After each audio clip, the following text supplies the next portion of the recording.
그가 홀로 이루신 구원이라는 제목으로 하나님 말씀 전하겠습니다.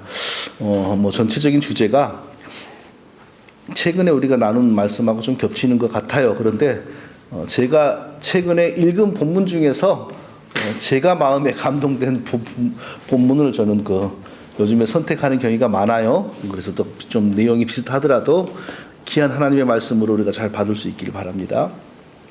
자, 오늘 본문은 그 유명한 베드로가 예수님을 3번 부인한 장면입니다. 3번이나 2번 그냥 모른다고 부인하고, 3번째는 모른다고 하는 정도가 아니라 욕하고 저주했던 그 장면입니다.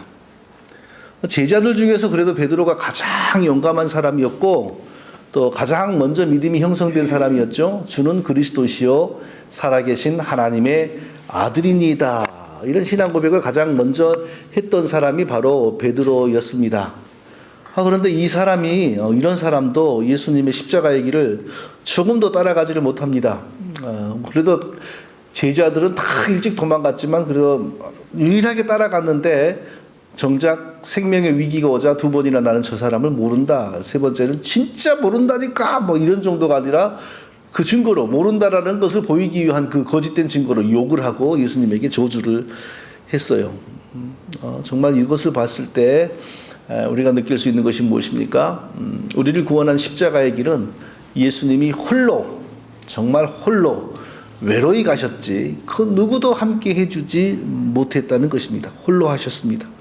우리의 공로는 0.1%, 우리가 우리의 구원을 얻는 데 있어 0.001%도 조금도 우리의 공로가 없다라는 것입니다. 예수님이 홀로 외로이 피눈물을 흘리며 그 길을 가셨습니다. 사람들은 이렇게 말하기를 좋아합니다. 구약의 노아가 자기 가족을 이끌고 자기와 함께 8명이 구원받는 장면을 봐라. 어떻게 노아가 구원받았냐? 자기가 자기 들어갈 방주를 직접 만들지 않았느냐?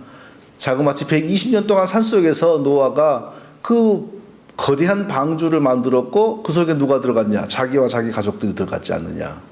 이게 바로 구원의 원리다. 지금도 구원받으려면 뭔가 구원받을 만한 일을 해야지, 어찌 거저 믿음으로 구원 얻는다, 이게 말이 되느냐, 이렇게 말을 많이 해요. 그러면서 그분들이 이 본문을 되게 좋아해요. 예수님이 이렇게 말씀하셨죠. 나는 마음이 온유하고 겸손하니 나의 멍에를 메고 내게 배우라. 그러면 너희 마음이 쉼을 얻으리라. 내 멍에를 메고 내게 배우라. 이게 바로 구원받는 원리라 이겁니다. 예수님이 우리로서는 도저히 짊어질 수 없는 멍에, 십자가의 멍에를 먼저 짊어지셨습니다. 그런데 그 예수님이 지신 십자가의 멍에가 곧바로 나의 구원을 의미하는 건 아닙니다. 그 일이 내 것이 되기 위해서, 그 구원이 내게 적용되기 위해서 나도 뭘 해야 되냐? 예수님은 옆에서 작은 멍에를 메야 된다. 예수님이 내 멍에를 메고 내게 배우라. 그리하면 너희 마음이 힘을 얻으리니. 예수님이 우리를 도와주시는데 우리가 우리의 멍에를 메고 잘 갈 수 있도록 예수님이 도우시고 성령님이 도우시기 때문에 쉽게 우리가 짊어지고 갈 수 있다. 우리가 우리의 명예를 메야 된다. 이거 바로 우리가 구원을 얻는 원리라 이겁니다. 그저 예수 믿음으로 전부 그냥 예수님이 다 하신 것을 거저 얻는 것이 아니고, 큰 건 예수님이 하셨고 우리는 작은 것, 예수님의 멍에에 비하면 비교도 할 수 없이 작은 것, 그나마 예수님이 다 도와주셔서 할 수 있게 해주시는 그 작은 멍에, 이 멍에를 메고 가야 된다. 이게 다르게 말하면 뭐죠? 실천을 많이 해야 된다. 순종을 많이 해야 된다. 이런 거죠. 결국에는 공짜의 구원이 세상에 어디가 있냐? 오직 믿음으로 얻는 구원이 어디가 있냐? 오직 믿음으로 얻는다고 말하지만 사실 그 속에는 우리가 작은 멍에를 메고, 예수님이 큰 멍에를 메고 우리는 작은 멍에를 메고 예수님의 도움을 받으면서 그 멍에를 메고 잘 가는 것이다. 이렇게 주장을 하는 거예요. 율법을 지켜야 한다. 율법을 지키고 하나님의 명령을 다 순종하여 선한 삶을 살아야 된다. 이게 이제 엄밀히 말하면 율법주의 구원 그러는데, 율법주의 그러면 구약으로 돌아가는 것 같으니까 명칭을 복음적 율법주의, 복음적 율법주의 이런 식으로 명칭을 바꾸죠. 예. 성령님의 도움 받아야 된다, 비슷하죠. 그런데 성령님의 도움을 받아서 모든 명령에 순종해야 된다. 우리의 멍에를 우리가 메고 거뜬하게 가야 한다. 예수님의 뜻을 다 실천해야 한다. 자, 오늘 본문은 이러한 구원에 대한 믿음이 결코 옳지 않다라는 사실을 보여주고 있습니다. 왜 예수님이 큰 일을 다 했지만 그 큰 일이 우리의 것이 되기 위해서 나도 할 일을 해야 된다라는 사상이 틀렸는지를 오늘 본문을 통해서 살펴보겠습니다. 자, 먼저 우리의 죄를 속하시고 우리를 구원하는 데 필요한 모든 고난을 예수 그리스도가 홀로 외로이 감당했다라는 사실을 우리가 확실하게 발견하고 기억해야 됩니다.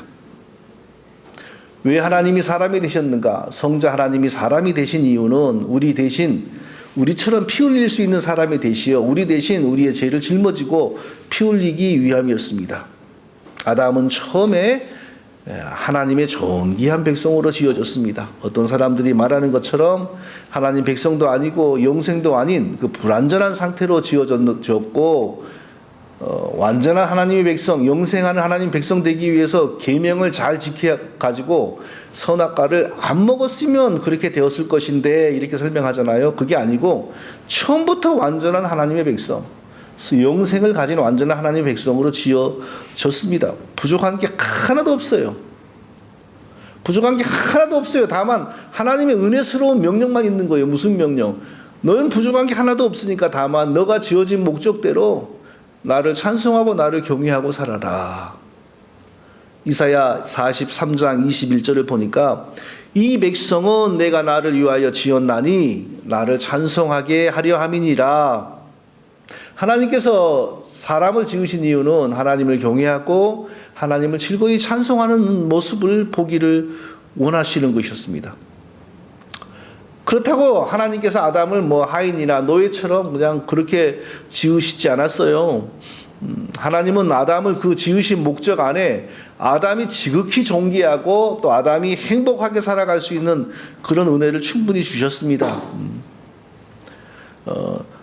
아담에게 특별히 어떤 직분을 주셨냐면 하나님을 대신하여 하나님이 지으신 다른 피조물들을 다 관리하고 통치하는 그런 직분을 주셨어요. 그거 어디서 알 수 있냐면요. 아담이 다른 모든 피조물을 지으시고 하나님이 지으시고 나서 그 이름을 짓는 일을 누구에게 맡기셨냐면 하나님 자신이 이름을 지은 게 아니고 아담에게 맡기셨어요. 아담이 피조물들을 하나하나 이름을 지었습니다. 그 이름을 지었다는 말씀 안에 굉장한 의미가 있죠. 예를 들면 저 같은 사람에게 한 300가지의 피조물들을 보면서 이름을 지어라 그러면 저는 굉장히 유치할 겁니다. 그냥 생뚱맞은 이름을 지을 겁니다. 저 나무를 보고 나무라 그러는 게 아니라 엉뚱한 예를 들면 말똥, 소똥 이런 식으로 왜 그러겠어요? 저 나무의 속성을 저는 모르거든요. 하나님이 아담에게 하나님의 형상으로 지으셨고 굉장한 능력을 주셨어요. 피조물을 딱 보면서 이름을 지었다는 것은 그 피조물의 본질을, 속성을 보는 순간 그냥 탁 깨뜨려보고 파악하는 능력을 주셨다는 거예요. 그러니까 그 속성에 합당한 이름을 부여하는 거죠. 아담을 지을 때 사물의 이름을 짓는 능력을 주셨다는 것은 하나님의 주신 그 형상 가운데 굉장한 지혜와 사물의 본질을 통찰하는 탁월한 옛날 철학자들의 말로 말 그대로 만물의 영장으로 지은 거죠. 맞는 표현인지 모르겠지만. 그리고 명령하시기를 땅을 정복하고 다스리라 이렇게 명령하셨어요. 이것은 이 지구를 네 마음대로 착취하라, 네 마음대로 이용하라 그런 거 아니고 내가 나의 형상으로 너를 지었고 또 내가 하나님 정도는 아니지만 상당한 정도의 또 탁월한 능력도 주었고, 그러니까 하나님을 대리하여 하나님의 뜻 안에서 이 땅을 관리하고 모든 다른 피조물들을 다스리라. 하나님이 만든 피조물, 쉽게 말하면 하나님의 정원을 아름답게 하나님의 뜻대로 가꾸는 책임을, 그 능력을, 다스리는 능력을 누구에게 주었냐면은 아담에게 주신 거예요. 그러니까 어떤 면에서 아담은 왕이죠. 왕. 자기 마음대로 이 땅을 착취하고 괴롭히고 억압하는 왕이 아니라 진정한 왕이신 하나님의 뜻 안에서 하나님의 의도를 이해하고 그 의도대로 통치권을 행사하는 그런 왕으로 아담이 지어진 것입니다. 그런데 뭐가 부족해요? 부족한 게 없죠. 하나님만 경외하는 그 본래의 그 목적이 그 삶에서 떠나지 않으면 그 안에서 마음껏 복락을 누리고 마음껏 행복하게 살 수가 있는 겁니다. 그게 조건이 하나님의 계명이에요. 동산 중앙에 있는 선악을 알게 하는 나무는 먹지 말라, 먹으면 정령 죽으리라 그랬잖아요. 왜 갑자기 이런 말이 나오겠어요? 선악을 알게 하는 나무, 참 그게 이해하기 어렵죠. 그럼 그 나무를 그 열매를 먹으면 그때부터 선과 악을 알게 되는가? 그렇게 해석하기보다는 그 나무의 의미가 선과 악을 결정한다, 이렇게 해석하는 게 좋을 것 같아요. 하나님이 지으신 목적대로 하나님을 경외하고 하나님이 주신 은사와 직분을 따라 이 피조물 세계를 아름답게 다스리고 가꾸고 통치하면서 살아가는 것을 즐거워하면 선악과는 안 먹죠. 그 나무를 안 먹는 상태는 선이잖아요. 그건 절대적인 선이고 아름다운 선이잖아요. 그런데 에이, 내가 무슨 대리왕으로 내가 만족할 사람이냐? 나도 하나님처럼 되고 또 내가 뭐 그 내 위에 또 뭐 하나님을 둘 필요가 뭐가 있냐? 나도 하나님처럼 최고의 존재자가 되고 누구도 경외할 필요가 없는 진짜 왕다운 왕이 되어봐야지 하는 그런 마음을 가지고 나는 지금부터 하나님 백성으로 사는 게 즐겁지 않다라는 것을 행동으로 옮겨서 선악과를 먹으면 그게 악이 되는 거죠. 그러니까 선과 악을 드러내고 결정하는 게 바로 선악과예요. 그러니까 그 나무의 이름을 우리가 선악과라고 부른다, 이렇게 이해하는 게 좋을 것 같아요. 선악과를 먹었습니다. 선악과를 먹은 것은 하나님의 그 창조의 뜻을 멸시하는 거죠. 얼마든지 창조의 뜻 안에서 하나님을 경외하고 살면 자기에게 부족한 것도 없고 모자란 것도 없고 마음껏 행복하게 살면서 하나님을 경외하고 또 하나님이 지으신 이 정원을, 이 지상의 정원을 아름답게 관리하고 다스리고 통치하고 호랑이도 고양이처럼 다스리고 사자도 개처럼 다스리고 공룡도 장난감처럼 부리고 얼마나 좋아요. 아담의 그 왕의 직분이. 거기에 만족하지 못하고 딱 자기 위에 한 분, 하나님 절대자를 두고 그분을 경외하는 게 싫었던 거예요. 그래서 그게 먹은 거죠. 그러니까 하나님 입장에서는 그건 반역이고 마땅히 저주를 받아야 되고 마땅히 죽일 수밖에 없는 거죠. 얼마나 하나님 두기를 싫어했으면 하나님 분명히 정녕 그것을 먹으면 죽을 것이다라고 말씀했는데 그 말의 권위를 부여하기 싫은 거예요. 옆에서 마귀가 뱀의 혀를 통하여 그 거짓말이고 하나님이 너를 질투하는 거야. 너도 선악과 먹고 하나님하고 똑같아지면 하나님이 질투하는 거야. 너가 그렇게 잘 되는 게 싫어서 너를 속이는 거야. 그러니까 얼마나 그 마음이 하나님 두기를 싫어했으면 하나님이 정령 죽으리라라고 한 말을 버리고 사단이 뱀의 혀로 하는 말을 너도 하나님처럼 되어봐야 되지 않겠니? 이 말을 더 의미를 부여한 거예요. 거기에 하나님이 죽일 수밖에 없는 거죠. 하나님 백성의 이치를 벗어났잖아요. 우리가 왜 저주를 받았는가? 바로 그 아담이 우리의 대표이기 때문에 우리는 그 자리에 없었고 아직 세상에 오기도 전했지만 아담 안에서 이미 그게 우리의 책임이 된 겁니다. 그리고 그 일로 말미암아 그 죄가 우리 속에 아담 속에 먼저 들어왔고 죄성이 아담 속에 먼저 들어오고 아담의 후손으로 태어난 모든 사람에게 영적으로 그 죄가 다 물려지니까 아무도 죄와 무관하게 태어난 사람이 없잖아요. 다 뭐 죄를 가리킨 적도 없는데도 거짓을 배우고 속이는 걸 배우고. 제가 어렸을 때 우리 큰딸 키울 때가 생각나는데 형광이는 뭐 아직 기어다니고 큰애는 조금 이제 말길 안 걸을 때예요. 근데 뭐 차에 싣고 다닐 때 그러면은 애들이 그 유리창 이렇게 스위치를 해서 유리창을 이렇게 내리잖아요. 뭐 자꾸 내가 유리창 못 내리게 소리를 질러. 그런데 또 이렇게 유리창이 내려갔어. 근데 유리창가에 앉은 애는 지밖에 없거든. 근데 내가 뭐라고 하려고 여기서 뭐라고 하니까 얼른 자는 채 여기 자는 채 하고 있어요. 그게 어린아이 수준의 그게 죄잖아요. 속이고 자기 한 일을 감추고. 누가 그런 걸 가르쳤어요? 유치원도 가기 전인데 얼른 그런 거 속이는 기술을 누가 가르쳤어요?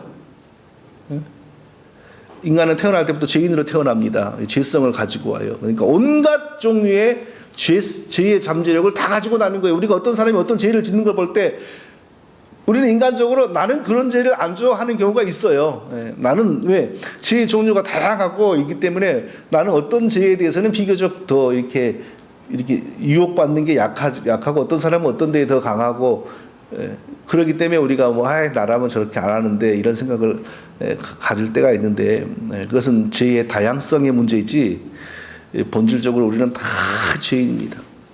근데 이 죄 문제를 아담과 아담의 후손들을 통하여서는 이 죄 문제를 해결할 방법이 없습니다.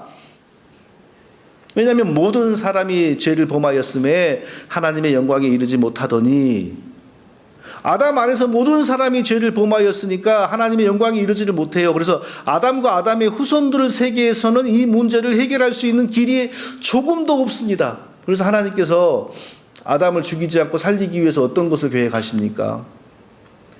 창조주이시면서 아담과 우리를 지으신 창조주이시면서 우리의 죄 문제를 해결하기 위하여 창조주이시면서 우리와 같은 피조물이 되신 겁니다. 우리와 같은 피조물이 되시는데 우리와 너무 똑같아 버리면 죄까지 우리하고 똑같아 버리면 그분 역시도 죄 문제를 해결하지 못하는 거예요. 그래서 우리하고 똑같지만 피 흘릴 수 있는 인간으로서 우리하고는 똑같지만 죄가 없으셔야 돼요. 아담으로부터 물려 내려오는 죄와는 무관하셔야 돼요. 그러니까 하나님께서 성령으로 잉태하시는 방법, 다르게 말하면 하나님께서 아담의 죄를 물려받지 않은 한 사람의 인성을 특별하게 창조하는 겁니다. 피조하는 겁니다. 그게 바로 성령으로 잉태되셨다.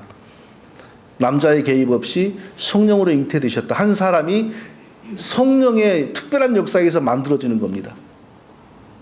그리고 그 성령의 특별한 역사에서 만들어지는 그 사람을 하나님께서 자기와 연합시키는 겁니다. 이게 바로 성육신입니다.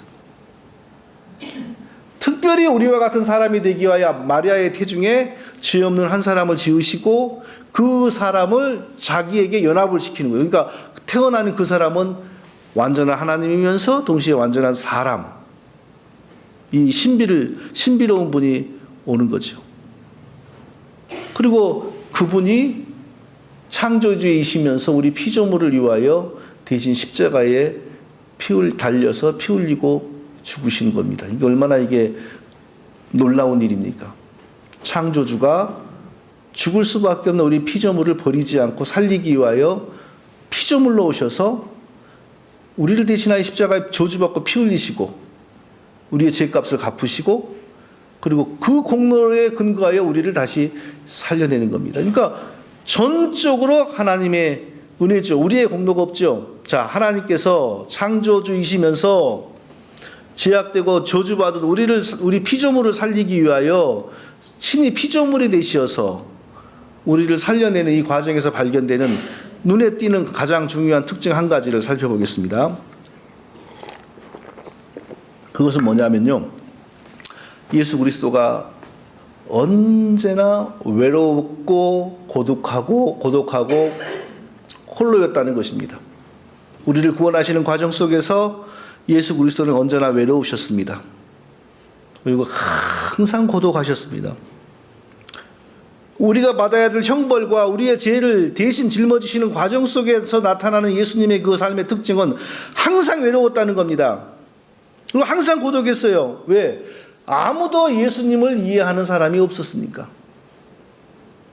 우리는 다 범죄의 죄 가운데 있는데 우리 죄 가운데 있는 피조물을 살리기 위하여 창조주께서 우리와 같은 피조물이 되셔가지고 우리가 가야 될 길을 대표로 홀로 가신다. 이걸 누가 이해를 해요? 아무도 이해를 못하죠.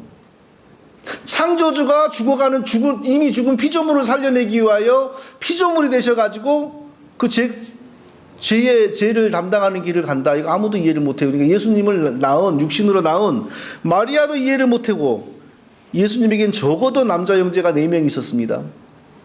적어도 여자 형제도 분명히 복수 이상 1명인가 있었습니다. 그 중에 아무도 이해를 못하는 거예요. 내 부모도 나를 이해 못해요. 내 형제도 이해를 못해요. 그럼 세상에 누가 나를 이해해 줍니까? 내 피부치도 나를 이해를 못하는데 나하고 피 한 방울 안 섞인 세상에 그 누가 나를 이해하겠어요. 예수님이 천국 복음을 고향 근처에서 제일 먼저 전하니까 사람들이 예수님 집으로 사람을 보냈어요. 시골 말로 야 너희 집에 큰아들 되게 이상해졌다. 저러다가 어디 끌려가서 죽을 것 같다. 맞아 죽을 것 같으니까 빨리 데리고 가라. 그러니까 예수님하고 예수님 형제들이, 예수님 어머니와 예수님 형제들이 하나 어디 끌려가서 맞아 죽을 것 같으니까 실제로 그날 맞아 죽을 뻔했어요. 유대인들이 돌을 들어서 쳐 죽이려고 예수님이 신비한 방법으로 빠져나가셨어요. 그러니까 와서 데리고 가려고 막 쫓아오잖아요. 그러니까 그 누구로부터도 이해를 받지를 못했습니다.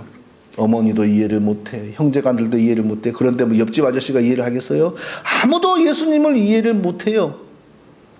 나중에 예수님의 형제들 중에서 아주 훌륭한 인물들이 두 명이 나오죠.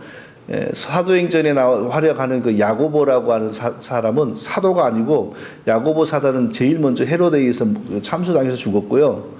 사도행전에서 큰 일을 감당하고 신약성경 야고보서를 쓴 야고보는 예수님의 동생 야고보입니다. 그리고 신약성경 뭐 조그만 성경에서 유다서 있어요. 그 유다서의 저자도 예수님의 동생 유다입니다. 그러니까 예수님 죽고 나서 이들이 기독교의 큰 인물이 되지만 예수님 살아서는 끝까지 조롱을 했어요. 그 6월절에서도 딴 사람들은 다 성전에 갈 때 이 형제들이 뭐라냐면은, 아니 뭐 잘난 체 하더니 이렇게 큰 명절에 사람 많이 모이는 곳에 가서 뭘 해보지. 오늘은 어째서 집에 있어. 집에 있는 거요. 그러면서 예수님 놀리고 그래요. 성경을 보면은. 예수님 얼마나 외로우셨겠어요. 아무도 이해를 못 해주는 거예요. 아무도. 자, 그러면 이제 공생애를 시작하시고 자기가 제자들을 모집해서 3년간 키우셨잖아요. 그들을 통하여 교회를 세우시지 않습니까? 그러면 적어도 3년간 훈련 받았으면 그들은 좀 나아야 되겠지요. 그런데 잡히시던 날 밤 겟세마네 동산을 생각해 보십시오. 예수님에게는 하나님으로서의 하나의 인격이 있습니다. 이 하나의 인격이, 그러니까 하나님으로서 사람으로서의 두 본성이 함께 연합되었지만 거기에 두 인격이 있는 게 아니라 하나님으로서의 한 인격을 가지셨어요. 그런데 하나님으로서의 한 인격 안에는 또 사람의 의지와 하나님으로서의 의지가 있습니다. 그러니까 십자가를 앞에 두니까 사람으로서의 의지와 감정이 너무너무 막 끔찍하고 괴로운 거예요. 십자가를 지고 싶지 않은 거예요. 그러니까 예수님이 슬픔에 잠겨서 괴로워하고 기도하는데 얼마나 힘이 드셨는지, 그날 밤에 천사가 와서 기도할 수 있도록 힘을 도와주셨지 않습니까? 그런데도 얼마나 그 슬픔과 괴로움이 컸는지 땀이 나오는데 핏방울처럼 나왔다. 근데 의학자들이 실제로 그럴 수가 있다 그래요. 우리는 본 적이 없지만 실제로 그럴 수 있다고 합니다. 그렇게 슬퍼하고 괴로운 가운데 그래도 유일하게 옆에 있는 사람이 누구예요? 3년 동안 함께한 제자들이잖아요. 그래서 제자들에게 내가 이렇게 괴로우니까 죽을 지경이니까 너희들이 좀 나와 함께 기도하면 좋겠다 라고 말하고 조금 떨어진 데 가서 기도하고 와보니까 코를 골고 쿨쿨 자고 있잖아요. 또 깨워놓고 정말 잠시도 나와 함께 기도할 수가 없냐. 그리고 옆에 가서 또 기도하고 있고 또 자고 있어요. 그러니까 아무도 이해를 못하고 아무도 함께 마음으로 육신으로 같이 십자가에 못 박혀주는 것은 고사하고 그것까지 기대 못하고 마음으로라도 함께 해주면 얼마나 좋겠어요. 근데 그 마음으로라도 예수님에게 함께 해주는 사람이 한 명도 없는 거 이 땅에. 군인들에게 잡혀갔습니다. 그 거짓된 제사장들이 운영하는 그 법정으로 끌려갔습니다. 이제 끌려가니까 완전히 저들의 세상이죠. 오늘날의 법정에는 그래도 아무리 흉악하고 못된 죄인이라도 변호인이 있습니다. 돈 주고 사는 변호인이 없으면 국가가 지정해주는 변호인이라도 있습니다. 그래서 그래도 도움이 되건 안 되건 그래도 대신 말 한마디라도 해주잖아요. 그러나 예수님에게는 그 누구도 대신 말해주는 사람이 없었어요. 단 한 사람도 예수님에게 동정을 베풀거나 이 사람 입장에서 한번 생각을 해보자 빈말이라도 그렇게 해주는 사람도 없었고, 한 사람도 요만큼이라도 그 예수님에게 인정을 베푸는 사람이 없었어요. 누구라도 나서가지고 이 많은 사람들이 이 한 사람을 두고 이런 식으로 죽여라고 외치고 막 죽이려고 때를 쓰는 게 가한 일이냐, 좀 차분하게 좀 다음날 다시 해보자 이렇게 말하는 사람이 없어요. 전부 죽여야 된다, 전부 죽여야 된다 이랬잖아요. 누구도 편을 들어주지 않아요. 누구도 도와주질 않아요. 막상 그래도 그 3년간 훈련시킨 제자들은 또 어땠어요? 베드로를 생각해 보죠. 그 재판 받는 데까지도 이제 왔지 않습니까? 그래도 베드로가 참 가상합니다. 예수님이 군인들에게 잡히니까 제일 먼저 칼로 어떤 그 하인의 귀를 잘랐어요. 대단한 사람이죠. 그거 보면 인간적으로. 다른 제자들은 다 도망을 쳤어요. 근데 뭐 그 도망가는 것도 얼마나 비참한지 몰라요. 어떤 제자는 어떤 사도격이 사도겠죠. 나중에 보면 사도 됐겠죠.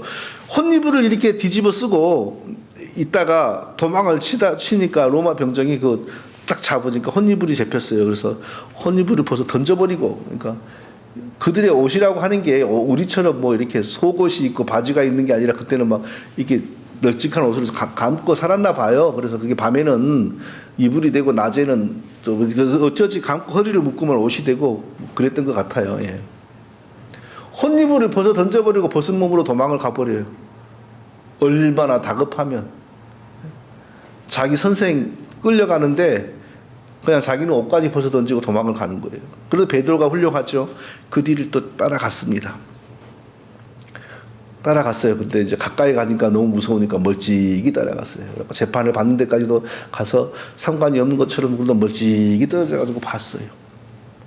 그렇게 가는 것도 이제 사실 인간적으로 가상합니다. 그런데 딴 사람들은 몰라보는데 또 여종 하나가, 남자종도 아니에요. 여종. 종 중에서도 여종이면은 이들의 문화권이나 우리나라 문화권에서는 더 비천하잖아요. 야, 너 저 사람이랑 너 같은 패거리잖아 이러는 거예요. 그러니까 베드로가 놀래가지고 전혀 나는 모르는 일인데 하고 부정을 해요. 옆에 또 다른 사람들이 그 말을 듣고 나도 본 것 같은데 너 다 같은 저 패거리 아니야? 또 모른다고 부정을 해요. 그리고 조금 이제 이 자리를 피해서 가니까 그게 또 여종인가 누군가가 너도 저 사람이랑 갈릴리 패거리잖아, 한 패잖아. 그러니까 두 번 모른다고 부정을 했는데도 자꾸 말을 거니까 이번에는 강도가 세야 되잖아요.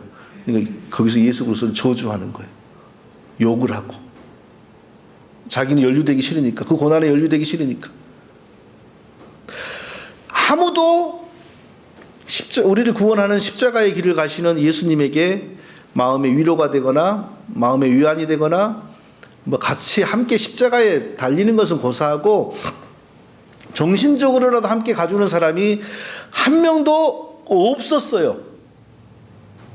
한 명이 있다면 있다면은 예수님이 십자가를 지고 처형장으로 끌려갈 때 예수님이 기진해가지고 십자가를 감당을 못하니까 우연히 옆으로 지나가던 구레네 시몬인가 하는 사람에게 로마 군주가 너가 이거 대신 져, 그러니까 응격결에 아무것도 모르고 십자가를 짊어지고 간 사람이 있어요. 그 사람도 육신으로는 예수님과 함께 했지만 아무것도 모르면서 자기는 그런 사람이 있었을 뿐이고, 그리고 아리마대 요셉이라고 하는 사람이 당돌하게 빌라도에게 찾아가서 내가 저 사람을 장사 지내야 되겠으니 저 사람이 시신을 내게 달라고 아주 당돌하게 그랬던 사람이 있었어요. 근데 그때는 이미 예수님이 숨이 끊어진 다음이었습니다.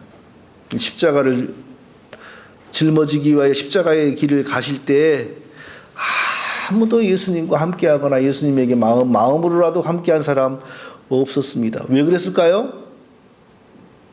모든 사람이 죄인이었고 죄에 빠져있기 때문에 거기에까지 생각이 미칠 수가 없는 거예요. 예수님의 저 행위가 내 영혼의 죄를 사하기 위한 거라는 거 아무도 몰랐어요.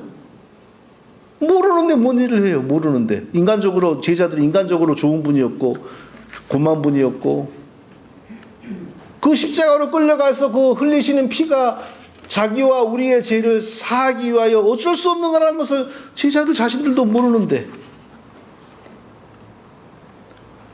그러니 누가 예수님과 함께 하겠어요?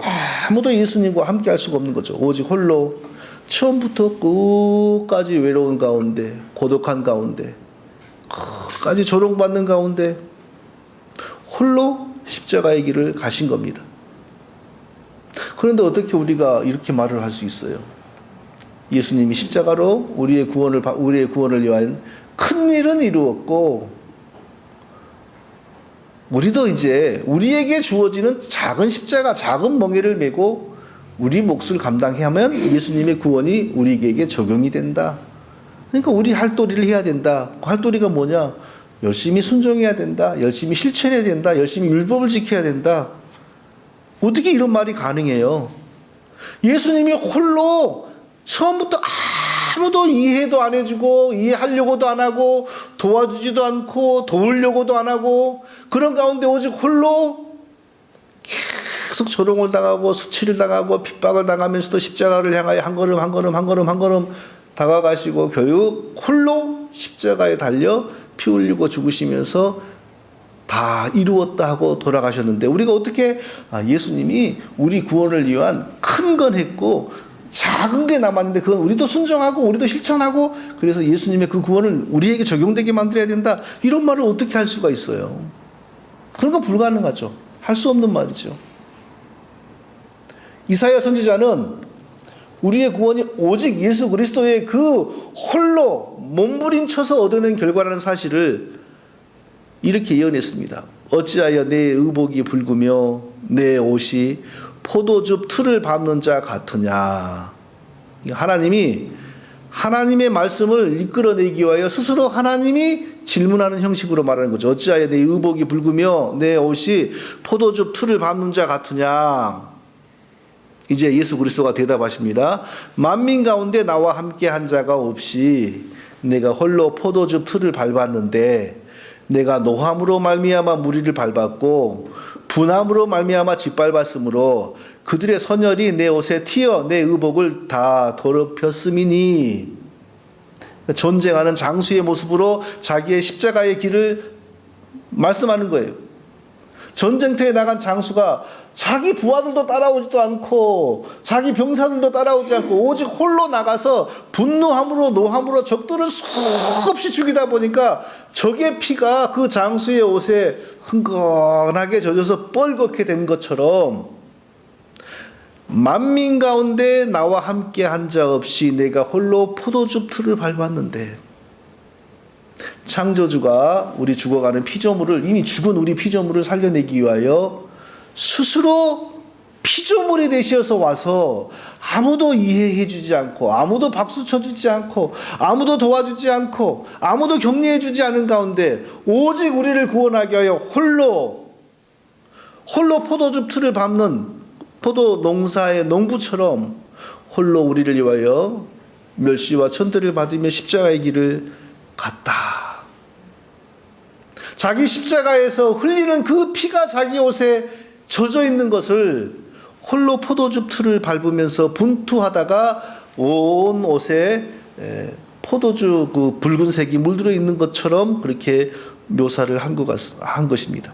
어떻게 우리가 우리의 구원을 위하여 예수 그리스도가 큰 것을, 큰 멍에를 짊어지셨고 우리는 예수님이 도와주시는 것에 의지하여 작은 멍에를 짊어져야만 우리도 구원을 받는다, 이런 말을 어떻게 할 수 있어요? 그건 전혀 가능하지 않는 말입니다. 홀로 수치를 당하셨고 홀로 책찍에 맞으셨고 홀로 침뱉음을 당하셨고 홀로 주먹에 맞으셨고 홀로 십자가를 지고 가셨고 홀로 십자가에 못 박히셔 피를 흘리셨고 아무도 없는 가운데 홀로 십자가에서 죽으신 것입니다. 우리의 구원은 우리의 공로가 전혀 없어요. 오직 그러면 우리는 어떻게 구원받습니까? 이렇게 우리를 위하여 십자가를 짊어지고 가신 분, 주 예수를 구주로 믿음으로만, 주 예수를 구주로 믿음, 그것도 우리가 하는 게 아니라 하나님이 우리에게 은혜로 선물해 주심으로 주 예수를 믿게 해주신 하나님의 은혜에 더욱더 감사하며 힘써 하나님의 말씀을 사랑하고 섬기는 우리 모두가 되시기를 예수님의 이름으로 축원드립니다. 걸어가신